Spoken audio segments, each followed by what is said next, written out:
more, sissy. Fly. Freedom. Open-minded certainty. So last week I spoke about the primacy of certainty when it comes to feeling and conveying a sense of power. Now this week I want to talk about certainty and belief as it relates to decision making, and why that certainty must be qualified. I've observed many who are consistently certain, only to let that strength become a weakness. This happens when their certainty convinces them that there is nothing left to learn, which can lead to ill-informed decisions, sometimes catastrophic outcomes.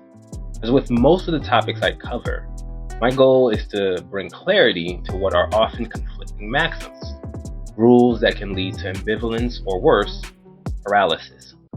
People often find general rules with many exceptions difficult to adapt if those exceptions are not clear or consistent enough to inform behavior. The real issue is how to maintain certainty while staying open-minded enough to avoid decisions divorced from reality and the harm that they can produce. The challenge lies in distinguishing fact, current understanding, and preference, facts. Most of what we call facts are difficult to define. That is because almost everything we consider factual is subject to interpretation, perspective, or even new discoveries. So when I'm debating and I want to anchor us in common understanding of what a fact is, I sometimes use this example. If your head were to be cut off, you would not exist in the way that you currently do. And I do that just because, it's even a debate as to whether or not when you die you still continue to exist. The point isn't the statement itself. It's a way to illustrate how facts can be complicated, how objectivity differs from subjectivity, and how relativism can shape our understanding. On the other hand, some events are easier to anchor as facts because they are indisputable. For example, it is a fact that Martin Luther King Jr. existed, and it is a fact that he gave the I Have a Dream speech. This demonstrates that while some facts are complex or interpretive, others are concrete and verifiable. Current understanding. Current understanding is more fluid. From neurology to psychology, economics to child development, what we consider truth evolves constantly. 1 year it's about self-esteem movements and participation trophies. The next it's tiger parenting. And now it's attachment styles, whether it's secure, anxious, or avoidant. If nothing else, knowing the prevailing wisdom lets you either leverage it in support of your agenda or expose its weakness by comparison. Preferences. Most of our decisions are ultimately grounded in preference. Research shows that we often make choices based on emotion and justify them with reason. That's why decision making should start with clarity about what you truly want. Let me be clear.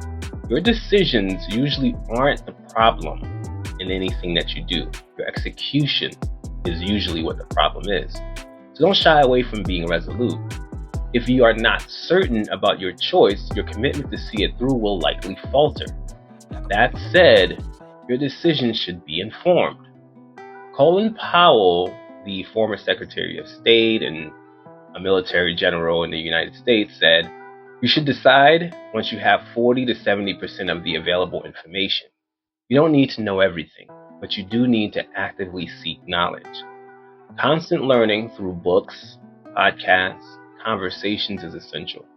Diversify your sources, especially to challenge your assumptions and expand your perspective. Finally, incorporate logic into your decision making. Too often I see choices made solely based on intuition or vibes or even spirituality. One critical element of logic is testing for consistency. Does your premise lead to consistent outcomes when circumstances are similar? If not, it's time to revisit your assumptions. Another key element is to keep asking why, again and again, until you reach what you believe is the initiating cause. This process gives you a deeper insight, which is often the difference between average and exceptional outcomes. Feedback and execution. How do you maintain certainty when continuing to improve? This is where feedback comes in. First, feedback is not about making the decision, it's about the execution of that decision. It concerns the tactics that support the strategy. On a personal level, feedback is about the execution of becoming the person you intend to be. Properly understood, feedback is information that tells you who you are, not who you think you are. Feedback is difficult to receive for several reasons. Sometimes we're given feedback we know is true, but we become defensive because it touches on an insecurity. In those moments, the work isn't to reject the feedback, but to confront the insecurity and decide how to use the information to better align with your goals. Second, while feedback should always be considered, it must be evaluated. People often offer their feedback filtered through their own biases and preferences. We all have blind spots, patterns shaped by temperament, history, and subconscious emotional responses. Because each situation feels unique on the surface to us, those patterns can be hard for us to see from the inside. This is why outside perspective matters. The dilemma, of course, is knowing whether the feedback is biased or whether it's revealing a blind spot. One way to resolve this issue is by seeking feedback from multiple, independent sources.